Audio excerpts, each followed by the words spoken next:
Are you doing it from here? I could do it wherever. I just heard about this. What's happening? So, It's like a paint by numbers for tiles. Let's get Bobby in on this. we need escalation on this immediately. This is an all hands kind of meeting. Wait a second. What? Oh. How many tiles? 1,364. All right, well, it's a lot one of sec, tiles. one sec. How much is a solo roll the dice? 35, is it? It's only $47,000. Hey, you know what? If it was a Jason face, I might do it. Just be a bunch of fucking. Just be a bunch of white oak tiles.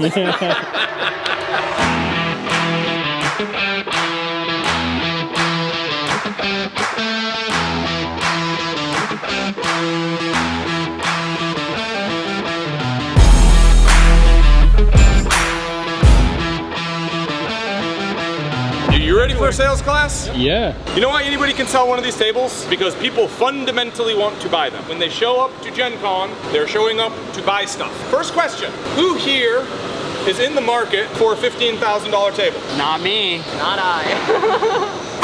Here's the thing, it's a numbers game. Approximately 1% of the people in that hall are ready to put a deposit down for a prophecy.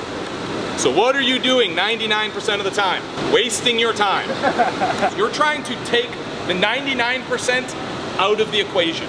Your goal is not necessarily to sell tables, your goal is to find qualified buyers. How do you find qualified buyers?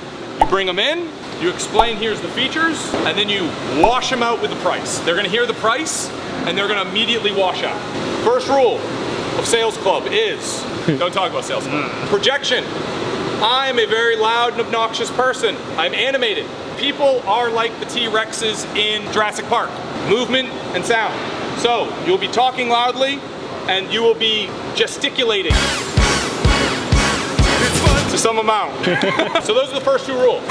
How do I attract people? I'm loud and there's movement.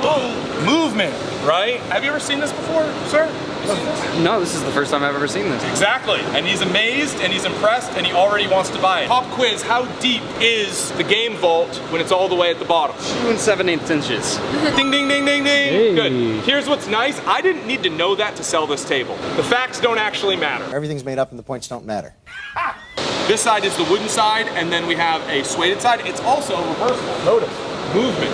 Ooh, it's like, what the fuck is going on over there? That is what people are thinking. Now, I'm gonna bring it down. You may not know this, sir, but that accessory right there is magnetic. Grab that accessory and pull it out. Ooh. It's very important. I engaged the audience. You want to have them be part of the sales process. Those are all the key features of the gaming table. Reversible play surface, adjustable height, magnetic accessories. I always like to hit those touchstones before I move into the dining room. Now I know what you're thinking. You're thinking, Wait a minute, Doug. My board game's under there, and you're gonna put dinner? What happens if I spill? beverages and board games do not mix. Feel right in here? Notice, engage the audience. You feel that gasket? Do you see the magnets? These magnets are gonna pull this gasket tight into that mortise. This is a spill resistant seam. I can take all the toppers, put the toppers the whole way, and I will have a very sophisticated dining room table. This is the Prophecy line of furniture. You're wondering, how expensive is this table? This table in Wenge starts at $15,000. Once I tell you it's $15,000 for a table, when I tell you, oh no, there's one over here for $3,000, you're like, Wow, what a deal. so you want to anchor them high. This is the most important part of the sales process. They're thinking this table costs $15,000 or $2,000 and there's upholstery. Like, they have a lot of things, they have a lot of thoughts in their head. Thoughts are the enemy of action. People that are thinking are not doing, okay? We want them to do what? Wrong. They're making a deposit. Smaller. Here's the decision. Are you ready to start the journey where you will put a deposit down to hold your place in line, you will receive a prophecy in 12 to 14 months. Holy fuck. You just took a lot off my shoulders. These aren't now problems, these are later problems. The decision isn't to purchase a table, the decision is to start the process. That's the philosophy we're going with. Happens when I'm like, all right guys, worm life, and it's all of media in our stupid chairs in a circle. What else could it possibly mean? It means that we got a lot going on right now. And this is us. Look it, this is media right now. Media. Yeah. So we haven't talked about it, but right now Matt is in PA. And then on top of that, something we didn't get on Worm Life, because things have just been crazy back here, has been Fabrice actually left to go pursue freelance, which is something that I've always known he's wanted to do. I know that being a freelance artist was what he was most passionate about. And he was finally in a place where he wanted to take the leap and go for it. Mac did the same exact thing. So while it's great that he's doing that, it does leave us kind of with we kind of have like a big hole in the department that we need to fill as soon as possible. And there's also some other stuff going on. Matt texted me Friday night like a novel. Matt just shuts up and works. He was like, I am drowning a little bit. And then JV's time has been completely monopolized by the Kickstarter. And I know you're extremely overworked. To be honest, we're all drowning. I know. We're all in a Yes. pretty tight situation. Yes. So we need to actually come up with a plan about how we're actually going to solve this issue. Because we can't just keep coming in, pulling our sleeves up and being like, all right, every day we're just gonna go. I thought of a couple of things short term. I mean, Dimitri, this is ultimately your call because you run this department. I mean, the most obvious answer is clear. We need to hire. This week is going to be a big priority for me. I think we just need to put out a pretty wide net and get somebody in here. But I want to hear what you have to say. Basically, it's getting someone in here is going to take time. First things first, I think if we were at Fogo right now, we need to put our card on red. Does everyone understand what I'm saying? Like, Dimitri, I honestly think people continuously come up to you and they ask for like, hey, we need assets from media. We're fucking closed. Finish what we're doing right now, which is working on 2 Kickstarters. We're already starting to think about Christmas. We're working on MGT. We're working on all these prophecy assets. It's absolutely, and then on top of that, 2 episodes of Worm Life a week and this new update series. It's a lot. I think that's what do you think of that? Like, I think that's the first thing we need to do. I think it's a good philosophy. There are things that we're just gonna have to do. Like, they're just gonna be necessary. But I do think that we need to operate in that kind of like 99% of the time it's no. For right now. Yeah.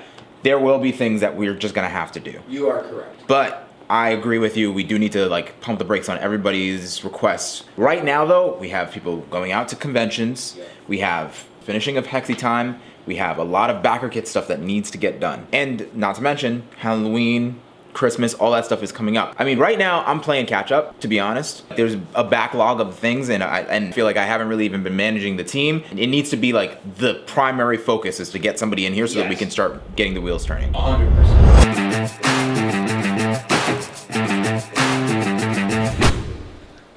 Like literally fresh. I need that fresh reaction. Here was my thought.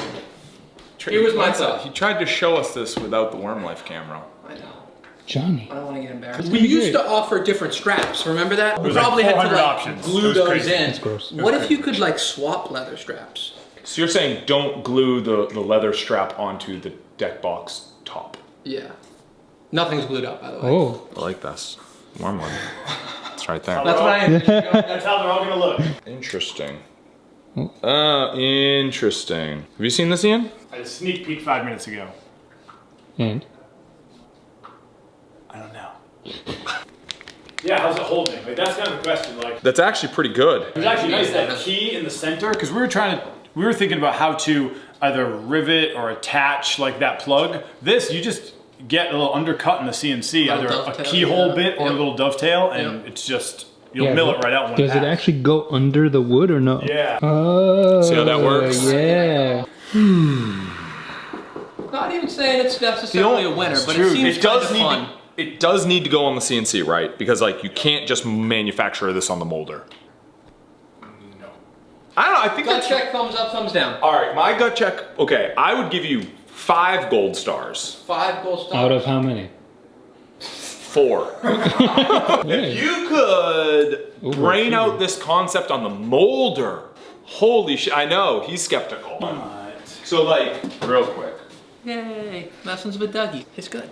It's not bad. Look at this masterpiece. I know, right? Yeah, no, that's a DCL. This is transforming. If that was your box, then your profile could be. You could do that on a molder. Would that work? You know what? Don't think that works. You know what else you could do on a molder? Go ahead. Now what's weird about that? So now you'd have just like, it would be, if we were looking at this, it You would lose be, your edges. You'd have to have leather the whole way to the edge. You could have wood underneath it. It might be floppy on the edges. I think it'd be real floppy. I guess it could be a little bit. Floppy. No, it couldn't be a little bit taller. Could have been tall. Could have been a. Wish it was a little bit taller.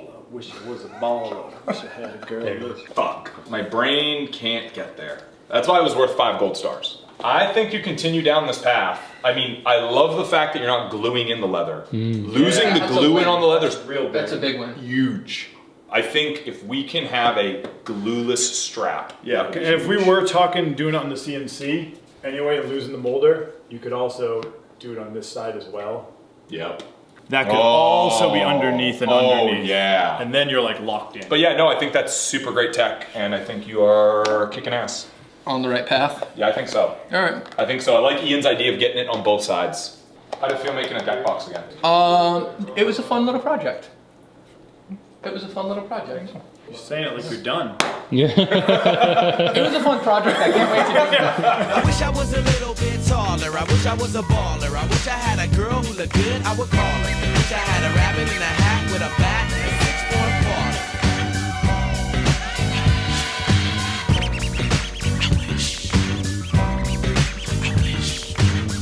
After the fact. Yeah, let's.